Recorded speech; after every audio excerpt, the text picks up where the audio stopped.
Bonjour, bonjour, chers membres, bonjour, chers fans, bonjour, chers auditeurs. Bien des choses à tout le monde. Voilà. Ce matin, nous allons échanger sur le sujet concernant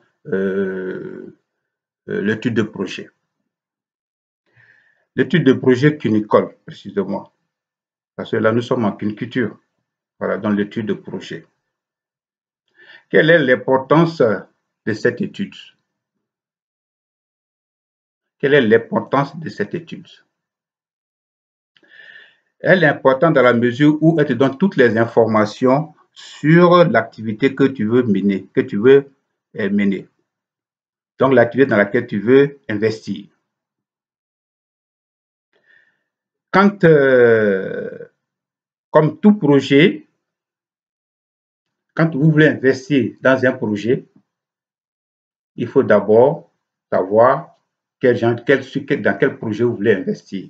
Si vous avez trouvé le projet, il faut avoir des informations sur le projet, c'est-à-dire aller en consultation pour savoir plus sur l'activité, c'est-à-dire dans sa forme, dans son fond, le contour.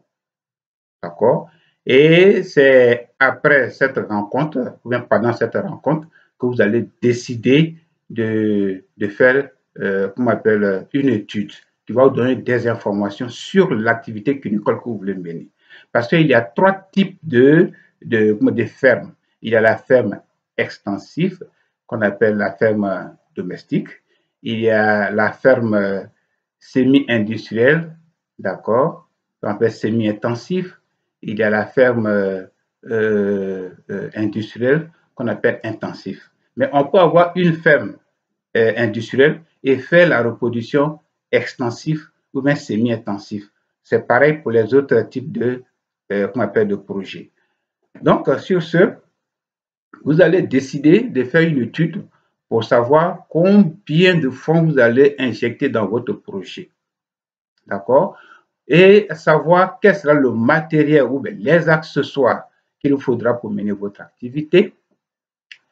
Quel sera, comment on appelle, le médicament pour vous accompagner, les médicaments qu'il vous faut pour soigner vos lapins, sur un certain nombre de temps, bien sûr.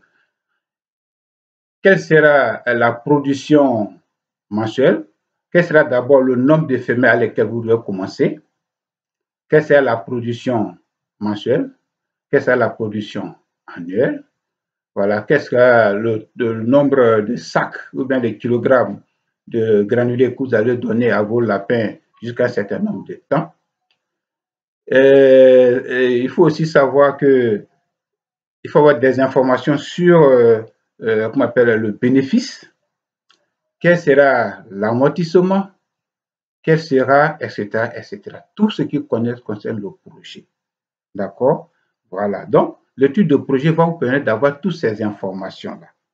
Et vous saurez combien vous allez vendre, combien de sujets vous allez vendre et à combien vous allez vendre, quel sera le bénéfice brut, quel sera le bénéfice chose, quel sera l'amortissement, etc., etc. Donc, cette étude-là, elle sera votre feuille de route parce qu'il faut savoir d'où tu viens et où tu pars, où tu vas. Il faut savoir d'où tu pars et où tu vas. D'accord? Donc, cette feuille de route va vous permettre d'avoir toutes les informations sur cette activité, le nombre du personnel, quelles seront toutes les dépenses, charges internes, externes, vous voyez un peu. Donc, autour d'une table, il y aura l'investisseur, il y aura le technicien, et il y aura moi, le professionnel du projet. Et nous allons lire le projet. Le projet dit quoi? Le projet dit que nous allons commencer avec, à court terme, avec 100 lapines reproductrices. Et à moyen terme, d'ici peut-être 6 mois, passer à 150 lapines reproductrices. Et d'ici 1 an, 2 ans, passer à 200 femelles reproductrices. C'est ce qu'a dit l'étude. Et que nous allons commencer à 100 femelles. À 100 femelles, à raison de, comment on appelle, 5 lapins par portée, ça fait 500 lapins par chose. Et nous allons choisir un rythme, le rythme de reproduction intensif, semi-intensif ou extensif. D'accord? C'est en fonction de ces éléments-là que nous allons savoir le rythme de reproduction de ces lapins, c'est-à-dire la fréquence de mise bas, d'accord, qui peut partir de 5 mises bas par an 8 mises-bas par an, 10 mises-bas par an. Ça dépend du rythme. D'accord? Et comme ça, nous allons discuter, nous allons mettre les différents points sur la table et échanger avec, chacun va donner son point de vue, et l'investisseur, et le technicien, et moi, le professionnel de l'étude. Et si quelqu'un n'est pas d'accord, il pose sa préoccupation et j'essaie de lui expliquer ou bien trouver la solution à sa préoccupation.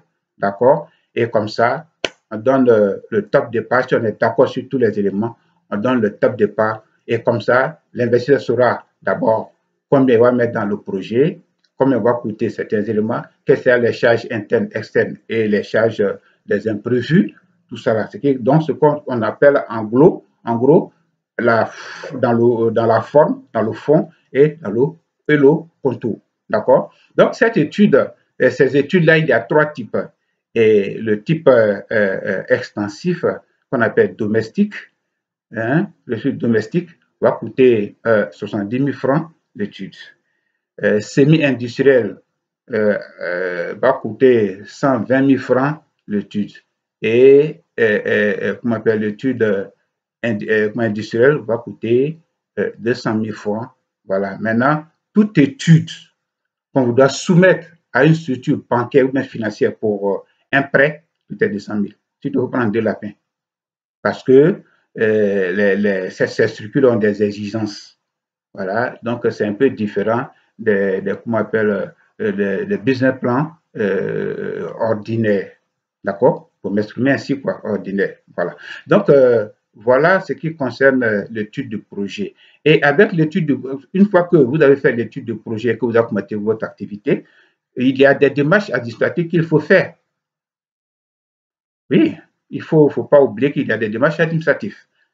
D'accord? Ces démarches administratives vont vous permettre comment appelle, de présenter ou bien de vous faire connaître au niveau de votre localité. Vous allez à l'antenne, voilà, du ministère de la production animale et de la lutte, et comme ça, déposer votre étude, votre projet, d'accord? Voilà, et avec ces personnes-là, ces responsables, vous allez échanger et vont donner encore plus d'informations sur votre activité concernant l'agriculture.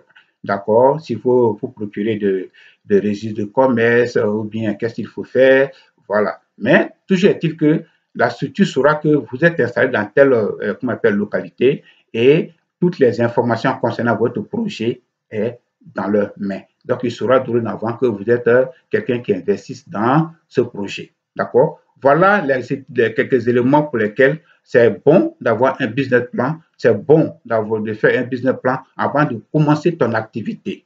Si vraiment tu veux faire une activité, tu veux faire de ça une activité rémunératrice et tu veux garantir, et je dis garantir parce que dans la mesure où il se pourrait, je suppose, il se pourrait que je touche du bois, que tu as un problème, voilà, il faut avoir. Parce que l'échec fait partie des projets. Il faut t'attendre à un échec, voilà. Il ne faudrait pas que ça vous surprenne. Une fois que l'activité est mal menée ou bien à chose, vous pouvez vous attendre à l'échec, d'accord? Ou bien, par malheur, la VHD peut détruire vos choses comme bien d'autres personnes auxquelles j'ai dit d'abord ma compassion, voilà. Et ils ont perdu leur sujet, ils ont perdu leur projet. Mais comment est-ce qu'ils pourraient demander de l'aide et à qui? Si c'est au ministère, il fallait d'abord déposer une étude, c'est-à-dire faire connaître auprès de le ministère tutelle ton projet. C'est à cela qu'on saura que tu mènes telle activité et que s'il y a un problème, l'antenne de notre tutelle va se rendre là-bas, faire le constat. C'est à ce moment-là, s'ils veulent vraiment t'aider, c'est à ce moment, en tenant compte de l'étude que vous avez déposée, que peut-être ils pourront vous aider. Ou bien même si ce n'est pas, comment on appelle, l'État, si ce n'est pas le ministère de notre ministère tutelle, peut-être si bien d'autres personnes voudront t'aider, c'est s'appuyer sur l'étude de projet qui est votre feuille de route. D'accord? Et les responsables de l'antenne seront les témoins. D'accord? Voilà. Donc, l'étude de projet est très importante quand vous voulez mener une activité comme celle-ci. Surtout quand elle est financée sur fonds propres. Parce que sur fonds propres, ce sont vos moyens propres. Vous n'avez pas de financement. C'est difficile, certes, Mais comme vous tenez au projet et que vous savez que ce projet est promoteur et que d'ici peu de temps, après avoir investi dans ce projet, ça va vous rapporter de l'argent et vous pourrez suivre avec. Donc, vous avez décidé d'investir, mais en même temps, il faut penser à ça, aux études de projet. D'accord? Voilà. Si vous êtes 2, 3, 4 personnes que vous mettez ensemble, ou bien nombre que vous mettez ensemble pour avoir une coopérative, ça sera encore mieux. D'accord? Si tu es seul, tu veux faire chemin seul, il te faut un registre de commerce et puis bon, voilà, entreprendre des démarches auprès de nos autorités pour, pour, pour sortir de l'informel. Parce que quand vous évoluez dans l'informel, vous n'avez pas assez de chances, voilà, assez de chances pour être financé. D'accord? Supposons que l'État ou bien structure décide de financer les éleveurs de lapins. Mais comment sera que tu fais l'élevage de lapins dans ta localité? Puisque tu n'es pas déclaré auprès de l'antenne ou bien de notre ministère de tutelle. Comment on peut savoir? Donc, on donne l'argent à ceux qui ont suivi comment on appelle, des courses administratives, voilà, et qui évoluent dans l'informel, qui se sortent de l'informel et qui évoluent dans le formel. C'est à ceux-là qu'on donne comment on appelle, des prêts, s'il faut donner des prêts. D'accord? Voilà, c'est comme on dit, M. Dakouri veut distribuer des bonbons comment on appelle, aux élèves. Mais tous les enfants ne sont pas des élèves. Si bien que c'est vrai qu'on dit, on dit que tous les enfants doivent être à l'école, mais il y a certains qui ne sont pas à l'école pour des raisons qui leur sont propres. D'accord? Donc, sur quoi je vais m'appuyer? Sur, comment on appelle, par exemple, le numéro comment on appelle, le numéro de choses des élèves. Voilà. Le numéro sur lequel est inscrit l'élève, c'est ce qu'on regarde. Parce que tant que tu as ça, si tu as ça, c'est que tu es vraiment un élève parce que au niveau du ministère de l'enseignement, tu as un numéro sur lequel, avec lequel on peut t'identifier. Voilà, donc c'est sur ça, moi, je vais m'appuyer pour savoir que tu es élève ou pas. Dès l'instant où tu n'as pas un numéro matricule, c'est que là, c'est comme tu n'es pas un élève. D'accord? Voilà, donc c'est pareil ici. Quand tu déclares ton projet auprès de notre ministère tutelle, ce ministère tutelle saura que tu investis dans cette activité. Et dans votre localité, si on veut aider des gens financièrement qui élèvent dans l'élevage de lapins, tu feras partie parce que là, tu es déclaré, tu es reconnu par l'antenne ou même, disons, le ministère de tutelle. D'accord? Donc, chers amis, voilà un peu ce qui concerne l'étude de projet.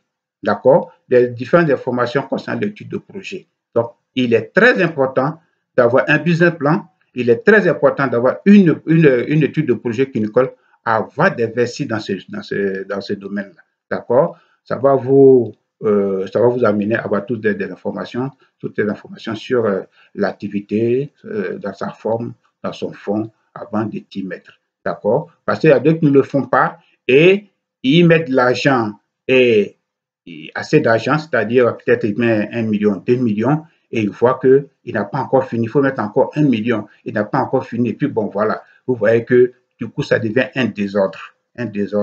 Si bien que vous serez peut-être fatigué financièrement sans avoir reçu à vous installer normalement. C'est comme quelqu'un qui veut construire une maison. Si tu veux construire une maison, la première des choses, c'est de penser à un plan en tenant compte de du nombre de ta famille, de personnes de ta famille. Et comme ça, vous savez combien de chambres il faut faire, combien de terrasses, combien de salons.